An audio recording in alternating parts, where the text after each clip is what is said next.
Hi everyone, it's Dora here. Today I want to talk about downward facing dog.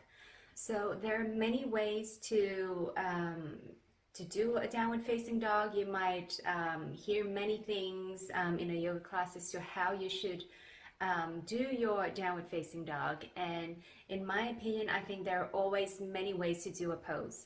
So what I want to show you today are some options or things that you might consider or you might want to pay attention to as you come to downward facing dog. Oftentimes we might get comfortable in a certain pose or the way that we do a certain pose, and we kind of just come back to it over and over again, which is fine, but I think it's always nice to experience a particular pose in different ways and see how just to explore the potential of a particular pose, even one that you've been doing for forever. So in this video, you might hear me talk about how we should ground the hands and the feet and the pathway of energy or weight-bearing pathway. If you're not sure what I'm talking about here, go back to my previous videos. I talk about the hands and the feet in more detail, so definitely check them out. But otherwise, let's try it out. First, we're going to come onto hands and knees and find tabletop position. All right, so usually here our shoulders are over the wrists, hips are over the knees.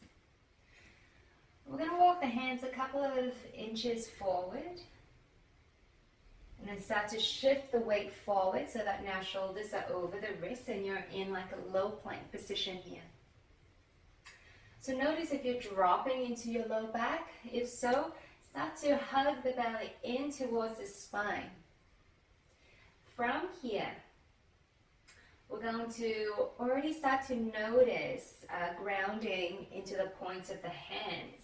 And the points of the hands, as you will find in more detail in a previous video of mine, we're grounding down into the base of the fingers, into the pads of the hands. But we're going to keep that space in the middle of the palm. So a bit of a suction cup action here with the hands. It can gently also grip into the finger pads and create this suction cup action in the fingers as well.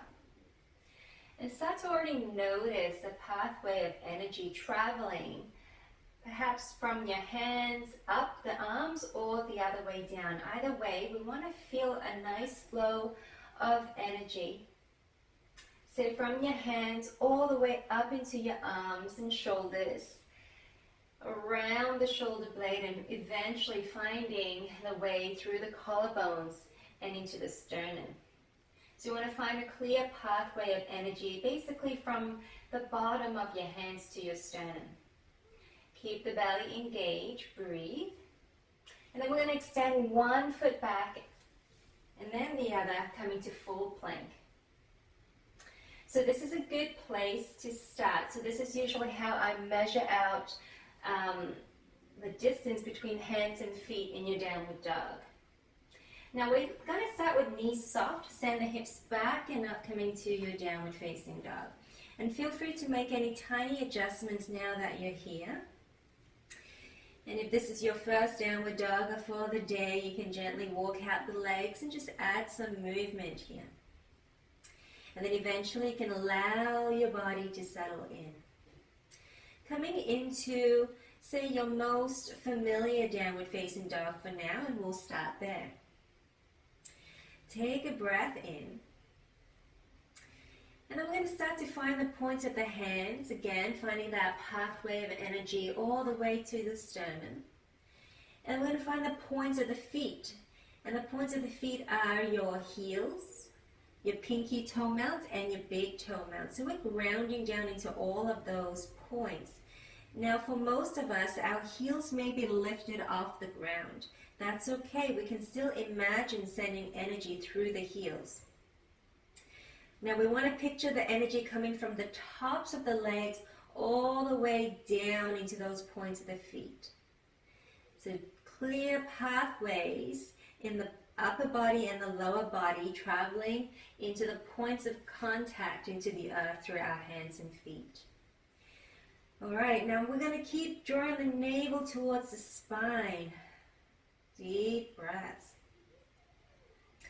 From here, we're going to start to bend into the knees. You can bend quite deeply into the knees. Now, as you do so, can you start to draw the belly towards the thighs? They may touch or maybe get real close to the thighs. Find this length along the spine as you do this. Now, can we keep the spine nice and long as we begin to melt the heels towards the ground, straightening out the legs? Deep breaths here. Now, notice if you're really dropping into the chest. If so, can we find equal opening along the chest and the upper back? Continue to ground down from the tops of the arms into the hands and the tops of the legs into the feet. Steady breathing. All right.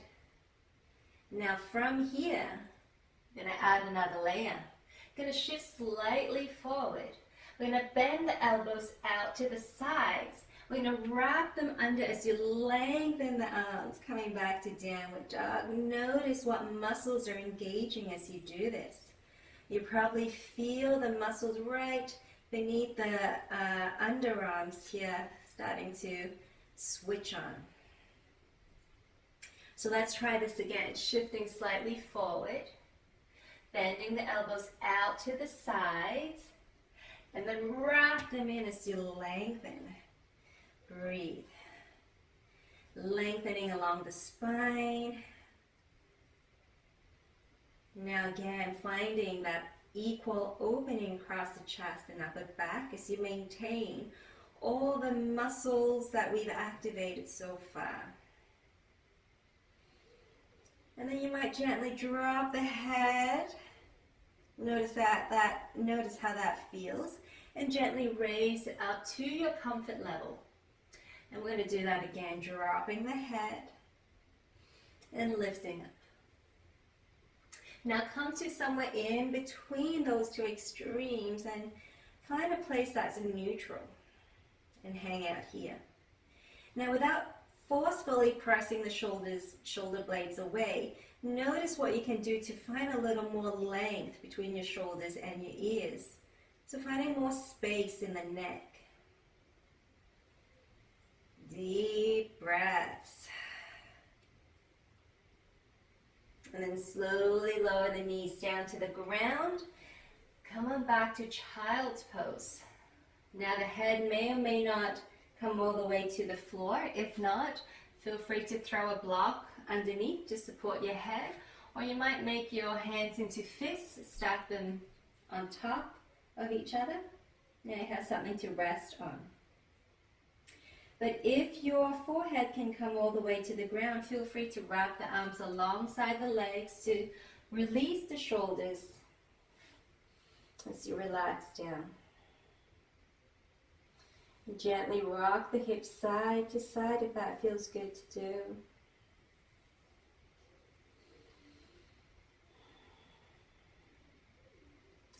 Let's take one more breath here.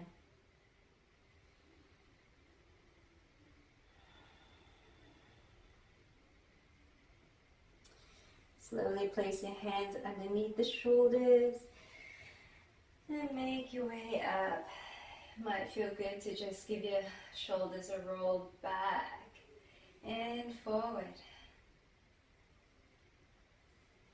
So that was your downward facing dog. And again, there are many ways to do a pose. Hopefully I gave you some ideas as to how you might incorporate different ways to experience your downward facing dog. So until next time, namaste.